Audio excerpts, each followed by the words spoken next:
All work and no play, we getting to it every day. It's Ebo and you know what we doing. We getting to it. What's up? Divine Kairos live from the lake. Y'all know how we do it. A transformative lifestyle. That's what we're doing. We transforming our lives from what we used to be to where we need to be going. We're finding our purpose out here in life. Divine Kairos, my name is Macheica Crawford. First of all, I'm a life coach. I want to teach you how to be able to find your gift. How to find your gift. We have always heard for years that your gift will make room for you. But ultimately, what is your gift? It's easy to say, it's easy to listen. We've heard those words repetitively. However, we didn't know what our gift was. So, Divine Kairos is here to show you how to find that gift. By walking you back down through the parts of your life, the journey of your life that you've already taken. You've already been living your gift. You've already been doing it. So Divine Kairos is going to show you what that gift is. We're going to take you on a new journey, and we're going to go heal some people. We're going to heal some people and win and live a victorious winning life. Are y'all ready? Okay, cool. So that's is that your logo right there? Yes, Divine Kairos. I sent this branding off on the internet. I found this company on the internet and I sent it to them, and they sent me a couple of logos back from the name from Divine Kairos. That's nice. And I really like this one right here because it has butterflies here coming from the main butterfly. So that to me speaks to other women, men, anybody that's being healed in this along this journey. See, they've gotten their wings and they're now flying away to do what they're called to do here in this life. Okay, so let me ask you this: Divine Kairos, that's based in Dallas, right? Yes. Because that's where we are. We're in Dallas, Texas. Is that where you from? We're gonna get into a little bit more about Divine Kairos and how it got started and everything, so the people can know. I'm from Odessa, Texas. First of all, that's my hometown. I'm gonna rep that till I die. Thank you, Odessa, Texas. That's where I grew up. That's where I played sports. However, I've been here in Dallas, Texas for the last 25 years. And I have to say, I gotta give Dallas credit, their credit. Dallas, Texas, their credit, because Dallas, Texas is what birthed Divine Kairos. You say you've been living up here how long? I've been here over 25 years now. How long has Divine Kairos been in business? Divine Kairos was birthed right during COVID. It was birthed during COVID. So what's that? Probably about 2-3 years now. 2-3 years. Okay, so I understand you're a life coach and a counselor. Is that also a part of Divine Kairos? Yes, that's a part of the transformative lifestyle.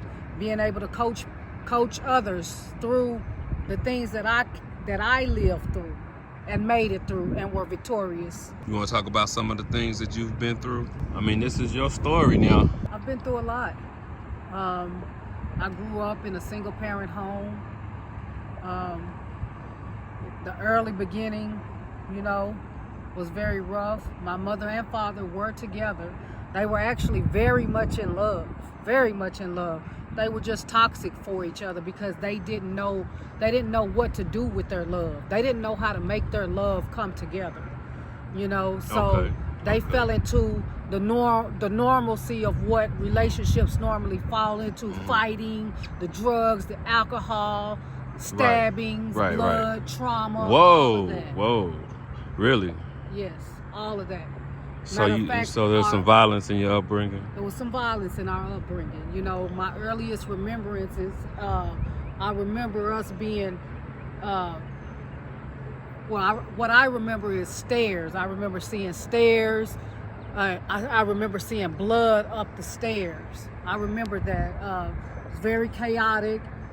I remember going to the neighbor's house. I remember coming back from the neighbor's house, and my dad had us all in the bed. It was me, my big sister, and my brother, who was a baby. He was an infant at the time. Mama wasn't there. Now that I can put the story together, she was in the hospital because she had just experienced a stabbing. A stabbing by your father? Well, when my father tells a story, because my mother is gone, so when my father tells a story, I'm sorry to hear that. they were tussling with each other, you know. My Mm-hmm. mom is a tough girl, just, you know, like my little sister. They about that life. They ready for a fight. Well, we all actually are. My big sister, myself too. You know, I just didn't know that I had that in me. Dallas, Texas brought that part of me out. But up until then, I didn't know I had that type of fight in me. But we all had that type of aggression, that fight in us. So the way my father tells the story is my mom was holding a knife. You know, she's ready to off him, you know. But of course, they get to tussling, and, you know, she stabs herself is how he told the story. So that don't even sound right. What we had, the only thing we had as kids to see was we grew up with a knife wound in our mom's throat. Our dad wasn't around, so this knife wound was the only knowledge that we really had of our father, because he never came around. And the one time he did, he still came around fighting on our mom. Scared the shit out of me. Wow, that's crazy. So you had to grow up seeing your dad putting his hands on your mom. So I'm pretty sure that affected you. That's your biological father? Biological father, yes. Yes. So how did you feel about that, with that being your biological father and your biological mother? I mean, just felt like they were going through things. My father, like I said, he never came around, so I was afraid of him.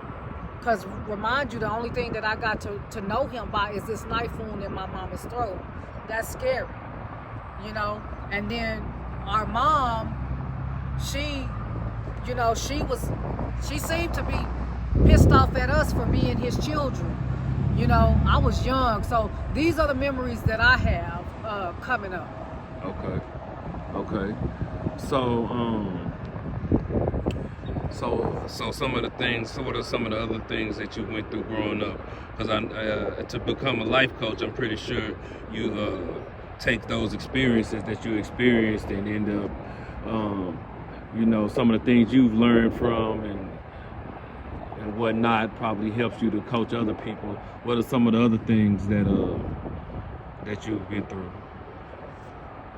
So I remember coming from, I remember we as kids, my uncles came and got us out of that situation after the stabbing of my mom. So after that, things became pretty calm, because now we're back in Odessa, Texas, around her mama and daddy and her brothers and her cousins, who was, you know, she was the only girl in the family. She was the only girl with 5 brothers, so they was willing to kill for her, you know. But they also let her be who she wanted to be. She was tough. She beat them up. So sounds like you were real close to your mother. I don't think we were. You know, I don't think we were. I didn't understand a lot about my mother even until the day of transition. You know, as she's transitioning, she's telling me that I was always her favorite, you know, stuff like that. That's something that she said, and it bothered me so bad, because I have other brothers, and I had another brother, and I have sisters. You want to speak on them? You want to speak on them? Not right now. Okay. Not right now, but okay. So once we got back to our hometown, you know, my grandmother went to church, so we were raised in church. We were raised going to church with our grandparents. I believe and this is good, because I believe because of the toxicity of the situation, they kept us sheltered. They kept me and my siblings sheltered. We weren't allowed to just go out and go to football games, spend a night at people's house. That wasn't a norm for us. We were very sheltered. We were around our grandparents. My grandmother took us to church, because Grandpa didn't go to church. He didn't believe in that shit. And but Grandpa took us fishing. He took us fishing. They took us junking. My grandfather was, according to the hometown, he was about his money. You know, anything he could do to make some money, my grandpa was on it. They would bring him towels, because he could go and he could sell them. So they would bring him their used towels, and he would give them money. He would give the community, these guys money. You know, they told us about this. They had chickens. They had a whole farm out there. We had chickens, ducks. Right. Okay, cool. I understand.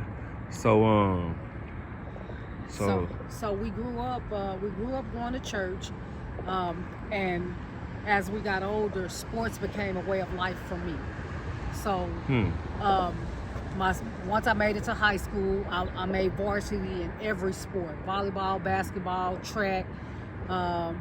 Also played some softball. So I ended up getting a scholarship for basketball to McMurray University. I played 4 years of ball at McMurray University. Where is that located? McMurray is in Abilene, Texas. Okay. Abilene, Texas. I think I'm familiar. That's a university? Yes. Okay. Yes, and they're actually going to be honoring me this October for being one of the Century. Century is I made the All-Century team in basketball.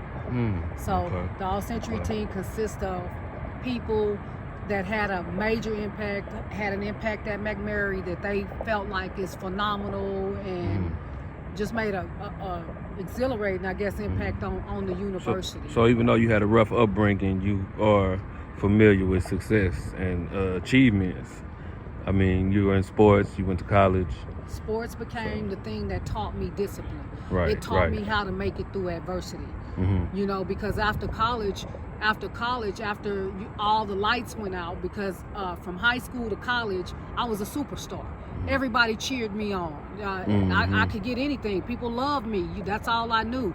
I knew what I was facing at home, but once I stepped on that court and did what I do, everybody loved me. Everybody was willing to step in and be a parent, all of that. But once those lights turned off, once the game ended, that's when life began for me. That's when I was able to experience people for who they really are. I'm talking about the good, bad, the ugly. But at this point, they didn't give a damn about what I could do, what college I went to, what my heart was like. And that began the journey of Divine Kairos. Divine Kairos. Trying to navigate myself through this life unknowingly, in the unknown. Right. So basically, that's what started you off with that. You had some adversities growing up with your parents, your mom and dad having their problems, and then you overcame all of that. And so you want to talk a little bit more about what y'all offer as far as I know you're a life coach, and I understand you're a counselor as well. In Divine Kairos, we will offer and I read energy. So I'm able to read and teach you how to kind of change your energy. I know we hear energy a lot, but let me make that more clear. So you come to Divine Kairos and you don't quite know what your next turn is gonna be. Maybe let's make it more personal. You're having issues with your significant other, you're in your relationship, you're having problems. You don't know how to navigate yourself through these problems.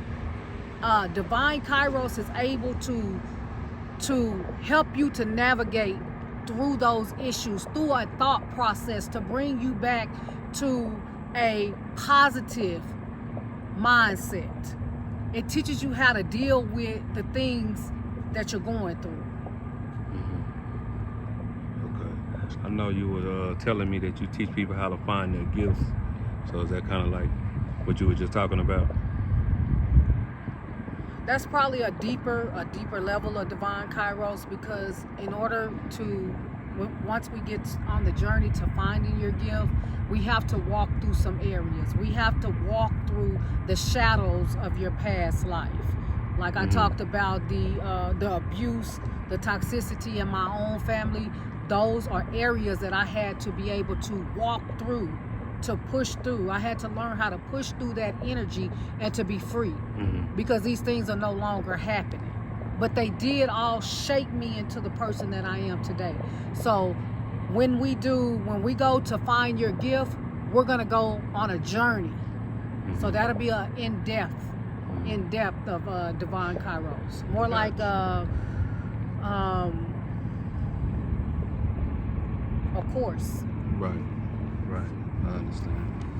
Wow, that's great. That's great to be able to teach people how to find their gifts and whatnot, and how to reach inside themselves and pull out the best stuff. So that's all right. So I think I can get some of that some of that gifts finding. I'm giving it to you now. Right. And I appreciate it. I'm glad you're here on Getting To It TV. You definitely getting to it.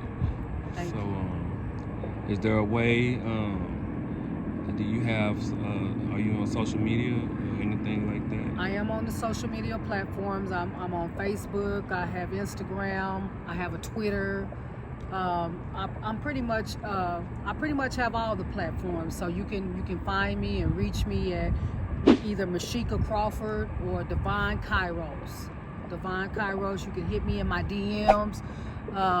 My contact number should be on my page. So, hey, it's like when you need me, I want to be able to be there for you.